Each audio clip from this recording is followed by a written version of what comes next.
Ng isang magandang umaga, si Senate President Sherwin Gatchalian. Mr. SP, magandang umaga po sa inyo, sir. Alvin, magandang umaga sa iyo. Opo, ano po ang assessment mo para makadami tayo, Senator? Ano po ang assessment nyo sa unang 3 araw ng impeachment? Maayos naman, Alvin, at maayos, mapayapa, orderly, at higit sa lahat ay nag-umpisa na ang impeachment trial. So, nakadalawang araw kami ng impeachment proper or trial. Hindi namin inasahan actually na hindi kami aabot doon sa pangalawang testigo kasi ang plano ay matapos yung isang testigo nung Tuesday at yung pangalawang testigo sa Wednesday. Kaso lang, ang haba nung debate, ang haba ng pagtatanong at kaya hindi namin natapos yung pangalawang testigo. Pero in summary, very orderly, very smooth, peaceful at kaya nagpapasalamat po ako sa ating mga kasamahan sa PNP at sa MMDA, sa iba pang nating mga ahensya dahil nakatulong sila sa pagsasaayos nitong impeachment proceedings. Opo, hindi mo naman po kayo nababagalan, Mr. SP, na parang isang testigo 3 araw. If we are going to continue with this pace, naku, baka hahaba po, Mr. SP. Alvin, tama ka. Pangatlong araw out of the 90 plus days pa ito. Dahil nga, nasabi ko nga, 8 months ang estimated trial months nakikita namin dahil almost 90 trial days pag iipunin ng lahat. At iisang testigo pa lang ang natapos namin sa unang linggo. Kaya pinag-aaralan din namin kung paano paiksiin at of course nakikipagkonsulta kami sa prosecution at defense kung paano pang paiksiin itong impeachment proceedings. Ang gusto natin ay matapos na ito ng mabilisan nang nasa ayos at walang kinikilingan. Ang lagay nun Mr. SP, hindi pa nag-redirect yun, di ba? Para nag-waive pa yun. Hindi pa nag-redirect. Wala pa nga tayong redirect. In fact, yung pangalawang testigo rin ay mahalaga dahil yun yung boss ng nitong forensic group.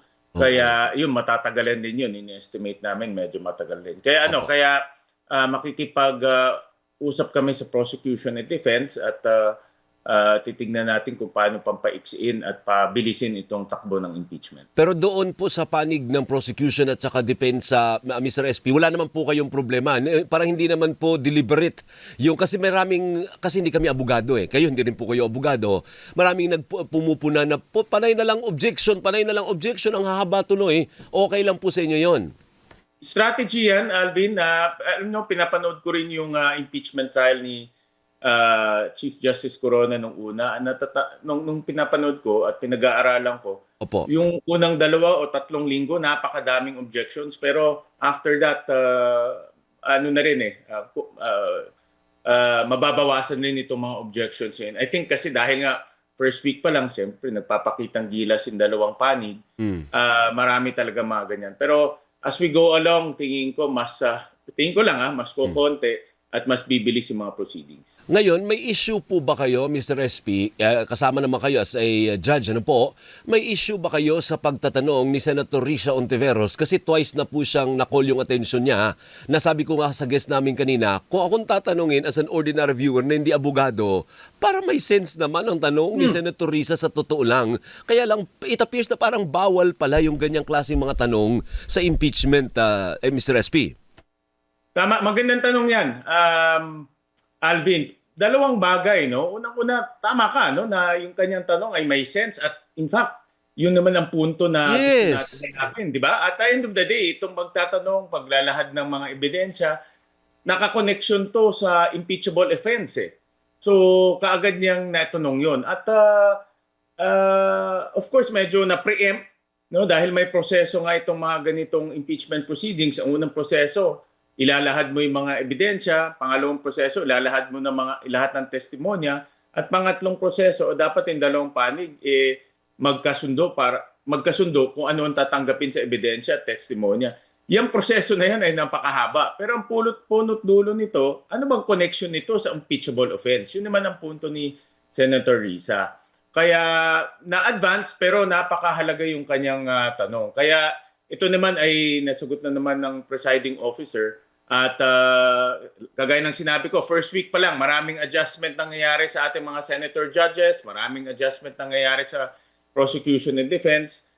Kaya ito ay kumbaga adjustment period. Opo. I wonder though, Mr. SP, kung may karapatan ba ang presiding judge o senator judge na pigilan ang ganyang klaseng pagtatanong o wala siyang karapatan. Kasi judge din si Ontiveros, kaya pwede niya itanong kung anong gusto niyang itanong.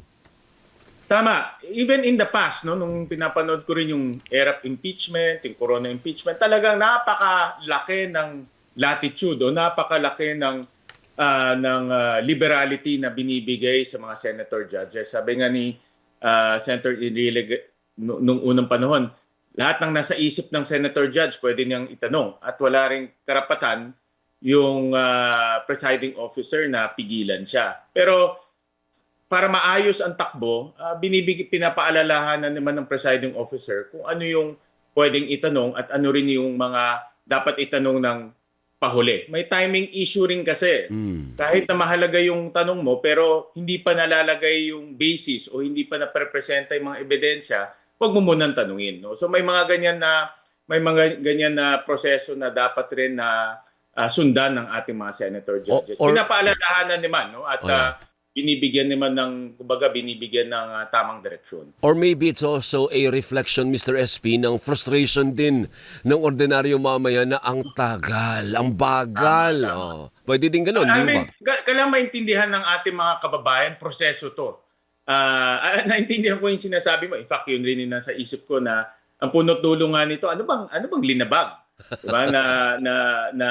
Ano bang linabag na krimen o anong linabag na impeachable offense. Pero may proseso tayo eh. Proseso nga ito, no? Ilalahad mo na ebidensya, papakinggan ng testigo, magkakasundo muna yung dalawang panig at doon tayo magdedesisyon. Itong prosesong ito ay napakatagal. No? At pero dapat maintindihan natin na kasama yan doon sa tinatawag nating due process na nakasaad sa ating saligang batas. Ano reaksyon po ninyo na ang Vice Presidente ay napunta dyan sa Senado pero hindi naman pala umattend ng hearing? Would you have wanted the Vice President to have attended the hearing?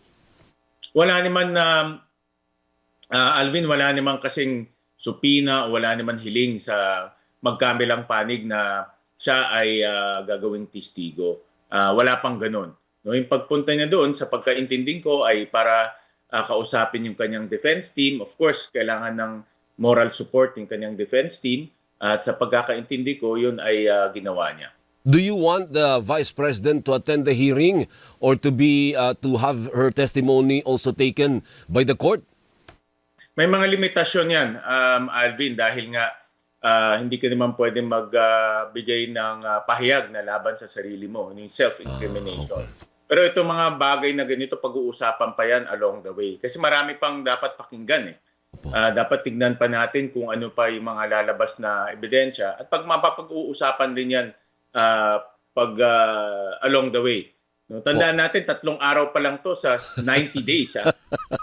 So malayo pa tayo. Wala pa tayo sa 10% ng proceedings. O nga po eh. Pero ang prosecution po kasi nagdeklara na po, hindi ho ba? Nakikinig naman din po kayo doon na may intention sila to call the Vice President on the stand. Susuportahan niyo po ba yun? Masyadong maaga pa para pag-usapan yan, Alvin. At when the time comes, pag-uusapan rin yan. At pag-uusapan rin yan ng mga senator judges. Okay. Ngayon, for next week, what do you expect to happen? Ay isa sa mga pinatawag ay si Attorney Zuleika Lopez. Ano ba ang turing sa kanya dito, Senator Sherwin? Siya ay hostile witness ng prosecution? Magiging hostile witness siya, pero mahalaga yung mga taong papatawag. No? Si Attorney Lontok, siya ay may head nung cybercrime group. Lotok, Attorney Lotok, head siya ng cybercrime group ng NBI, si Attorney Matibag at si Attorney Zuleika Lopez. So mahalagang mga witnesses to at sigurado ako maraming magiging importanteng tanong sa kanila At ini-expect ko na maraming mga mahalagang detalye lalabas next week. So dapat tig-isang araw sila, no, para masulit yung araw natin kasi 3 araw naman kada linggo eh. Hindi ho ba? Kaya nga, correct. Pero yung isang testigo nga umabot ng 2 araw kaya talagang dapat mas streamline yung mga tanong. Pero ini-expect ko kaya naman tumagal nga kasi nung unang araw maraming mga objections, maraming preliminaries. Pero since ito ay kumbaga nakaka-adjust na no ang lahat bibilis naman yan this coming week. Oh, by the way, almost forgot. Anong reaksyon po ninyo na may grupo ng mga abogado na nagsampa po ng reklamo sa Korte Suprema para ipatigil muna yung proceeding dyan dahil kini-question nila yung authority? Yung ginawa ninyong paghalal kay former Senate President Jesus Escudero as presiding officer, sir. Alvin, hindi ko pwedeng pag-usapan yung merits ng case no dahil nandoon na, pero nabasa ko yung kanyang inihain, humingi sila ng status quo ante-order at ng TRO na hindi naman ibinigay ng Supreme Court. So dahil hindi ibinigay yan, tuloy-tuloy lang no yung impeachment proceedings. So, ibig sabihin, hindi kayo apektado, ano? Kahit kini-question Hindi yung kami ginawa ni... apektado dahil kung tingin ng Supreme Court magiging irreparable damage. Ibig sabihin wala nang pag tinuloy-tuloy ito hindi na maibabalik sa dating anyo, magbibigay yan ng status quo ante-order or ng TRO. Pero wala namang binigay. So, ibig sabihin, ang tingin ng Supreme Court walang malalang mangyayari. Okay, dalawa na lang. Si Doris nandito na rin eh. Ini-issue pa rin pala sa inyo, actually tinanong ko rin dati kay Tunggol ito, kung bakit dalawa kayong nasa tuktok ng setup ni Presiding Officer Jesus Escudero. Parang yung iba, ginawan pa kayo ng meme. Nakita ko rin yung post ni Harry Roque. Si Harry Roque, partner ko, nakita ko nadumaan sa ko eh. So may question pala sa pag-upo nyo pa doon katabi ni Escudero, Mr. SP. Well, Alvin, dalawang bagay yan. No? Unang-una, yung setup sa impeachment ni President Erap, ganun ang setup. Ang Senate President, katabi niya ang presiding officer. So, itong setup na ito ay hindi bago. Ginawa na ito noong mga huling panahon. At dahil nga iba ang presiding officers, iba yung Senate President, so ganyan ang naging setup. At pangalawa, Alvin, gusto ko lang bigyan diin na ang Senado ay meron tayong 24 na senador. Itong ay isang institusyon. At itong institusyon na ito ay dapat gumagana, kahit na may 24 na senador, itong institusyon na ito ay dapat gumagana ng isang direksyon. At ang pinakamahalaga dito bilang institusyon, yung impeachment proceedings ay nag-umpisa na. At nag-umpisa na maayos, mapayapa, at orderly. Kaya importante ngayon bilang isang institusyon na gumagana na at nagagampanan na nito ang responsibilidad. May tanong ka ba kay Mr. SP, partner? Mr. SP, magandang umaga po. Sususugan ko lang yung tanong ni Alvin tungkol doon sa inyong, ano sabi mo? Setup? Setup, dalawa sila nasa tuktok. Para sa ordinaryong tao, ang tanong, pagkatapos po nito, ako, ang layo na ng tingin, ano? Pagkatapos po nitong trial nito, ano bale ang maiaambag ni SP? Hindi naman namin siya naririnig magsalita. Nagtatanong siya, partner, pero ang Pabugso-bugso. nagpipreside talaga si Escudero. Oo. So yun ang tanong. Ano ba, hindi naman sa isay, kundi pag at the end of this trial, ano ang maaasahan namin kay SP? Ang responsibilidad ko ngayon ay masigurado na yung impeachment proceedings ay tuloy-tuloy at lahat ng dapat maayos at lahat ng detalye ay naaayos. Kasi behind the scenes, marami pang nangyayari to. For example, yung security, yung arrangement, yung mga papeles, like yung mga supinas. So lahat ito ay sinisigurado natin na tumatakbo at maayos. At dalawa kasi ang responsibilidad ng Senate President ngayon. Sinisigurado na maayos yung takbo ng impeachment as a proceeding. At pangalawa, bilang isang senator judge na tinitignan naman natin yung merito ng kaso. Ngayon, meron tayong presiding officer. Yung presiding officer naman, sinisigurado niyan yung takbo sa loob ng impeachment ay maayos rin. At meron rin siyang responsibilidad bilang senator judge na pagdating ng araw, gagawa rin siya ng desisyon sa merito naman ng kaso. Kaya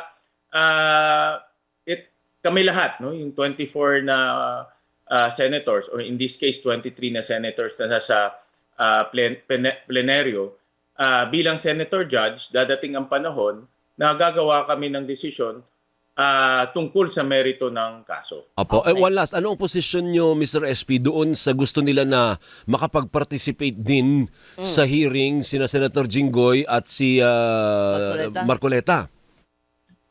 Si Senator Jinggoy ay suspended siya ngayon. No? At dahil 90 days yung kanyang suspension bilang senador, kaakibat ng pagiging senador mo ay ang pagiging senator judge. Kaya ang pananaw ko dyan, dahil suspended siya bilang senator, suspended din siya bilang senator judge. In kay Senator Marcoleta, again, di ko ma-preempt, pero tingnan natin kung ano ang ilalabas ng korte tungkol sa kanya. Kasi si Senator Marcoleta, wala pa namang suspension, di ba? Ang nilabas kay Senator Marcoleta, warrant of Warrant, arrest. oo. Pero ngayon, nasa hospital siya. Correct. So hanggat wala siyang suspension, pwede pa siyang mag-participate, Senator. Technically, wala pa siyang suspension. Pero sa yung proseso kasi ganyan ang proseso, no? Pag linabas na yung warrant of arrest mo, linalabas na yung suspension. So, tinitignan namin kung yan ay lalabas na sa mga susunod na mga araw dahil sa mga huling pagkakataon na mayroong naaresto, ang sunod yan ay suspension. Ayun. So ang posisyon ninyo, pag suspended, kasali yan sa penalty mo, hindi ka pwedeng mag-participate as a senator and as a senator judge. Nakasaad kasi sa batas saka doon sa instructions ng sa ligang batas na lahat ng responsibilidad mo suspended rin. Opo. No, kasama na dito ang responsibilidad mo pagiging senator judge. Sige po. Good luck po sa inyo. Maraming salamat, Good luck, SP, sa SP. tiwala palagi. Ano po? Exercise ka pa ng todo, kailangan pa. Oo, kailangan eh. Kailangan stressful ang buhay ngayon. At kailangan. Doris pa na yung post niya na nasa treadmill siya bago mag-hearing. Oo, bawas tensyon, kaya treadmill siya ng pakita treadmill. nyo no? naman po, SP, pagkatapos ng treadmill, Oo. anong ginagawa nyo? Okay. Akala ko Baka ipapakita kumakain. yung abs niya eh. Ay, hindi. Wala pa siyang abs. Wala. Nag-iipon pa, nag-iipon. Thank you, Mr. SP. Mabuhay po kayo. Thank you. Maraming Salamat salamat. po. Maraming salamat.